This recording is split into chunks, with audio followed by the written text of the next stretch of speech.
Je m'appelle Odile Caris. Je suis chercheure en phytopathologie à Agriculture Canada depuis 1992.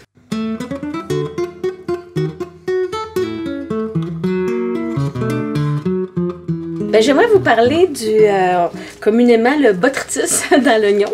En fait, le vrai nom de la maladie, c'est la brûlure de la feuille. C'est une brûlure qui est causée par un champignon qui s'appelle Botrytis squamosa. C'est une maladie qui, sans contrôle, peut brûler un champ d'oignons en quelques semaines et littéralement causer 100% de dommages. Donc évidemment, là, ça a un impact énorme sur les rendements, donc sur le calibre des oignons et à la limite sur la capacité de récolter les oignons là, si la maladie se développe trop rapidement. Là.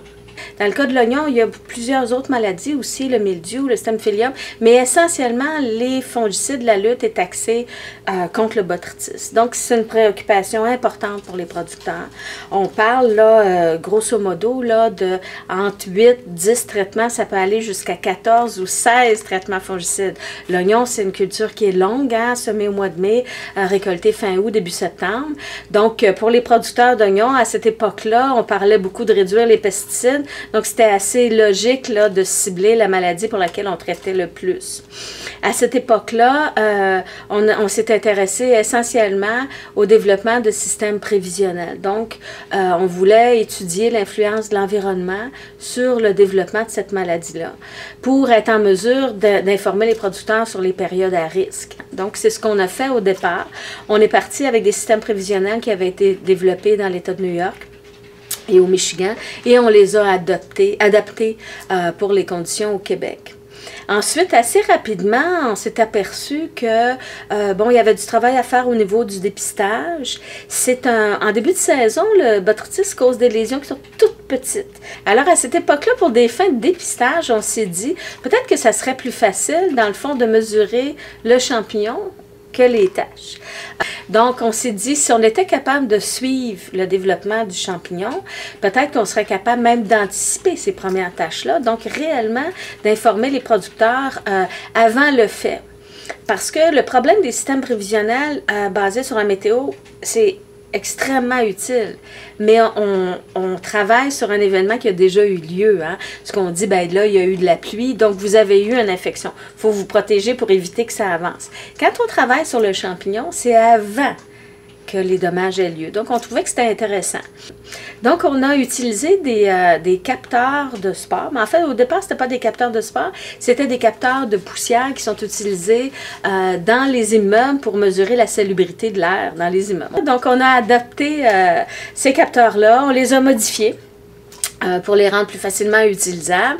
Et là, pendant plusieurs années, on a travaillé sur, dans un premier temps, est-ce que réellement, lorsqu'on mesure les spores de ce champignon-là dans l'air, c'est un bon indicateur de la maladie qui va se développer dans le champ.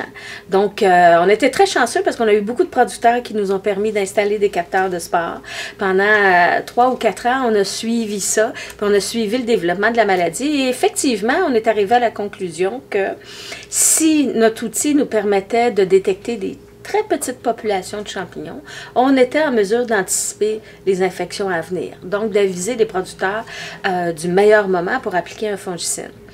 Alors, on a fait ça. Ensuite, on a été un petit peu victime de notre succès, entre guillemets, parce que là, les producteurs d'oignons, plusieurs nous ont dit, ben formidable, nous, on veut des capteurs dans nos champs. Et si on utilise les capteurs en plus des systèmes prévisionnels et du dépistage, là, on a quand même 3 indicateurs, ce qui est intéressant.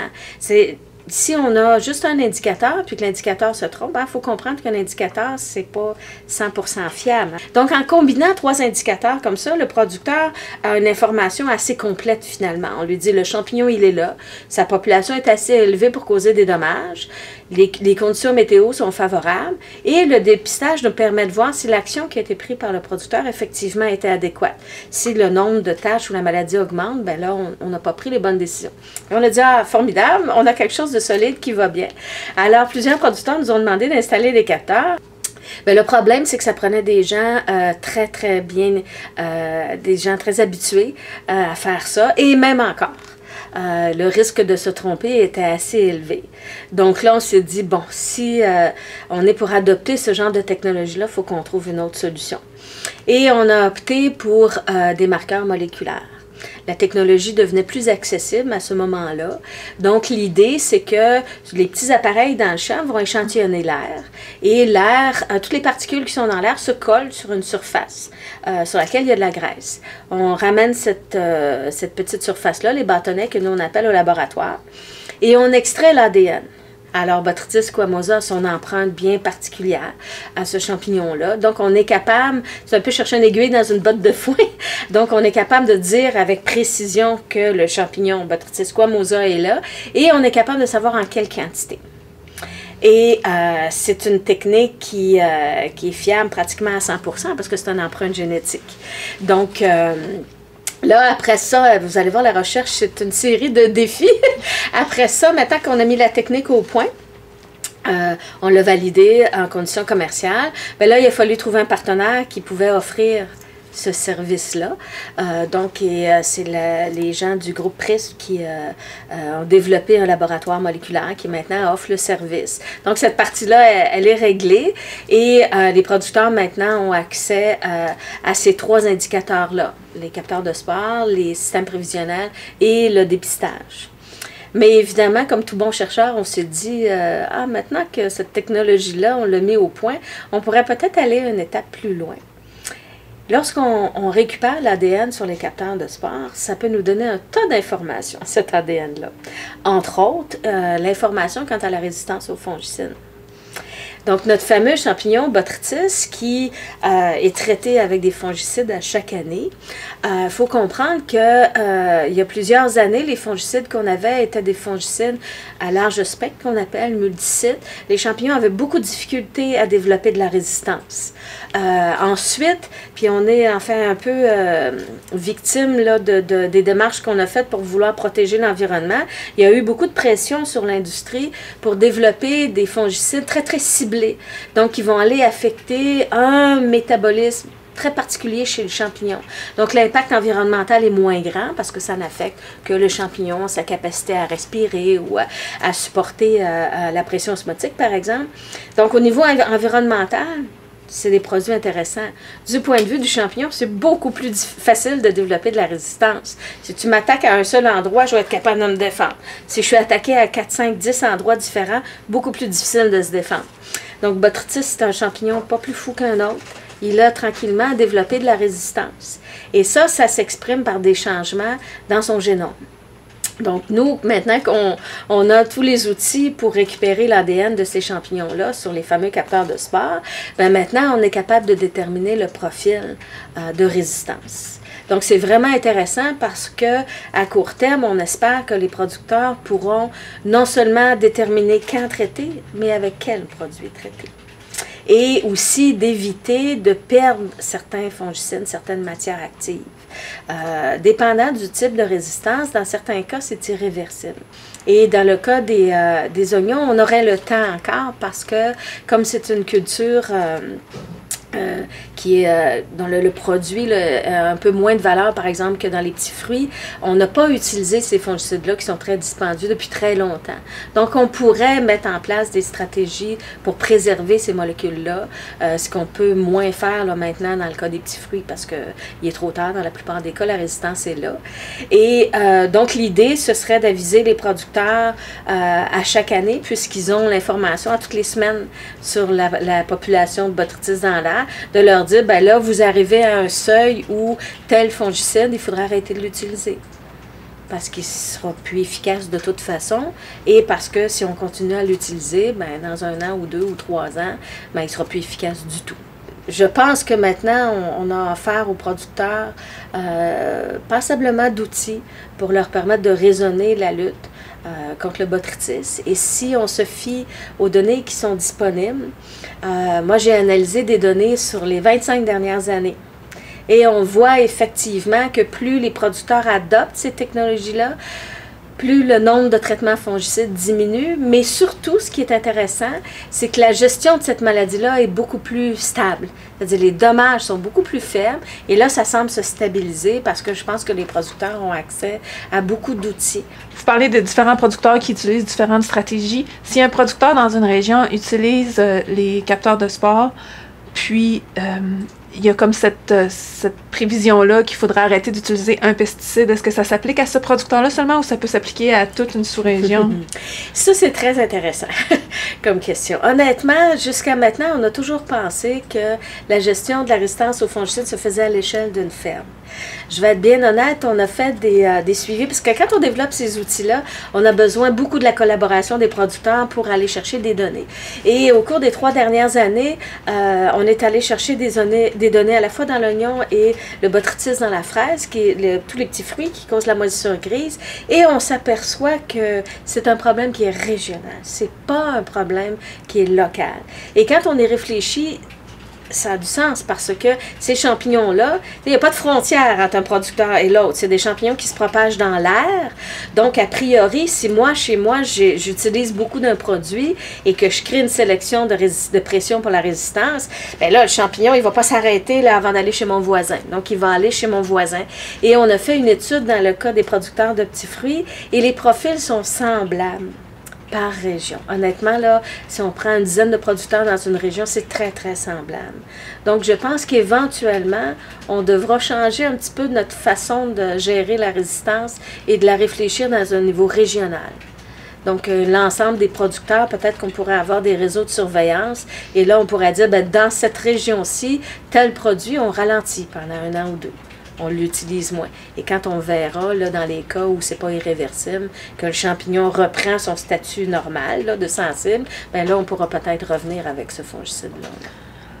Donc, quelque chose comme ça pourrait être utilisé, par exemple, dans le cadre d'un réseau d'avertissement phytosanitaire. C'est des données qui seraient vraiment intéressantes pour l'ensemble des producteurs dans une région. Tout à fait. Ça serait un très bon usage pour ça.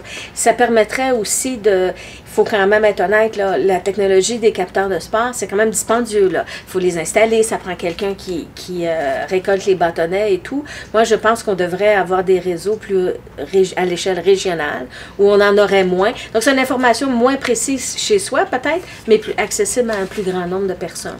Alors, définitivement qu'il faudra raisonner de cette façon-là. Est-ce que les marqueurs qui nous indiquent la résistance chez le botrytis à l'oignon sont les mêmes qui vont transférer interespèces sur les botrytis qui s'attaquent à d'autres espèces horticoles? Ça ne se transfère pas d'une espèce à l'autre, mais les deux champignons développent les mêmes mécanismes. Moi, j'ai beaucoup d'admiration pour les champignons, mais de ce point de vue-là, ils n'ont pas été très innovateurs. La plupart des champignons développent les mêmes mutations génétiques pour les mêmes fongicides. Ce n'est pas le cas pour tous les champignons, là, mais dans ces cas-là, étant donné que ces deux botrytis, ce sont effectivement les mêmes mutations. La technologie avance, on est en train de travailler sur des technologies de séquençage qui nous permettent, à partir d'un échantillon de champ, de savoir exactement la proportion d'individus qui sont résistants à chacun des fongicides. Pour le moment, cette technologie-là, elle se fait dans le labo, dans notre labo, mais éventuellement, c'est comme toute chose, hein, les coûts vont diminuer et ce sera des outils qui vont être accessibles, particulièrement pour des réseaux à l'échelle régionale. À quelle vitesse une résistance se développe chez un champignon? Ça dépend de beaucoup de facteurs. D'abord, ça dépend du champignon comme tel. Les champignons qui souvent sont les plus dommageables, c'est parce qu'ils se reproduisent beaucoup et rapidement. Donc, ceux-là sont plus à risque pour la résistance en partant. Ça dépend ensuite du fongicide. Les fongicides, comme j'ai dit tout à l'heure, qui ciblent un métabolisme bien particulier chez le champignon, donc la synthèse, par exemple, d'une molécule en particulier. Si le champignon, il y a un plan B, puis qui est capable soit de produire cette molécule-là autrement, de se passer de cette molécule-là, ou de la modifier un peu. Pour le champignon, c'est relativement facile, entre guillemets. Donc, le champignon comme tel, le fongicide. Ensuite de ça, c'est le coût que va représenter cette adaptation-là pour le champignon. Par exemple, sans aller dans des détails, certains fongicides affectent la capacité du champignon à réagir à l'humidité et à la sécheresse. Ça, les champignons qui développent de la résistance pour ça, c'est coûteux pour eux. Ils deviennent beaucoup plus sensibles à la sécheresse. Donc, ils ne se maintiennent pas bien dans l'environnement. Donc, ils vont le faire s'ils sont obligés, mais s'ils ne sont pas obligés, ils ne le feront pas. Donc, ça, c'est des résistances qui vont se développer beaucoup plus lentement. Qui vont avoir tendance à disparaître par la suite. suite. Qui vont avoir tendance à disparaître, d'autant que si on arrête d'utiliser ce fongicide-là, le champignon, lui, il ne se maintiendra pas dans un état là, de faiblesse. Là. Il va revenir à son état normal rapidement. Par contre, dans le cas des strobylurines, par exemple, le coût pour le champignon d'être résistant est pratiquement nul. Ça, il n'a pas coûté cher.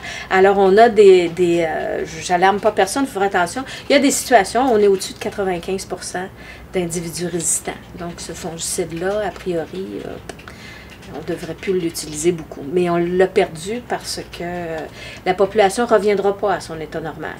Donc, pour répondre à la question, ça peut aller de quelques années à 10 ans aussi. Par contre, il faut faire attention, il reste beaucoup de recherches à faire sur la résistance aux fongicides. Moi, je dis souvent aux producteurs, maintenant, j'ai développé des outils très high-tech, très précis, très efficaces, mais ce qui nous manque un peu, c'est des questions assez existentielles. Par exemple, à partir de quel seuil dans une population? Est-ce que c'est 30% d'individus résistants? Est-ce que c'est 40? Est-ce que c'est 50? Est-ce que c'est 60? À 100%, je pense qu'on va arrêter d'utiliser le fongicide. À 20%, d'après moi, il est encore bon. Mais on a toute une zone grise. On n'a comme pas de seuil qui nous permet de dire, ben attention, là, peut-être qu'on applique le fongicide et qu'il a perdu de son efficacité. L'autre chose qui est importante, on ne sait pas non plus. Les outils moléculaires, quand on suit des mutations, on les connaît peut-être pas tous, ces mutations-là. Donc, il ne faut pas tout de suite sauter. Ce n'est pas parce qu'on a identifié une mutation chez un champignon qui est liée à la résistance au fongicide que le fongicide est plus efficace. Et on a encore beaucoup de questions sur lesquelles on devra se pencher avant d'être capable de mettre en place des stratégies que moi j'appelle anti-résistance qui sont très efficaces. Pratico-pratique, par exemple, est-ce qu'on pourrait traiter différemment différents champs avec différents fongicides sur une ferme, par exemple? Juste l'idée de mêler le champignon. Alors, plus on applique un fongicide, plus on sélectionne des individus résistants. Si dans le champ A, je mets le fongicide 1, dans le champ B, je mets un autre fongicide, le C, j'en mets un autre, là, je ne crée pas la même pression de sélection que si l'ensemble de ma ferme est traité avec le même fongicide. Donc, mais ça, on ne le sait pas, on n'a pas de résultat de ça. Est-ce que si mon voisin traite à outrance avec un produit, ce que je fais chez moi pour gérer la résistance est inutile? On ne le sait pas non plus. Donc, on a des outils, on a des bons outils, mais il nous reste encore du travail à faire pour comprendre comme il faut la résistance, mais surtout pour avoir des stratégies pour gérer cette résistance-là.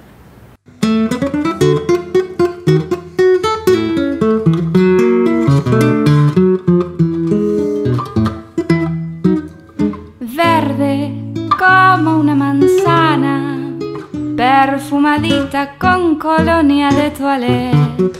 Muerta de ganas de que me robes un beso, fui hasta tu casa para verte aquella vez. Y mirando mi reflejo en tu ventana me di cuenta en ese instante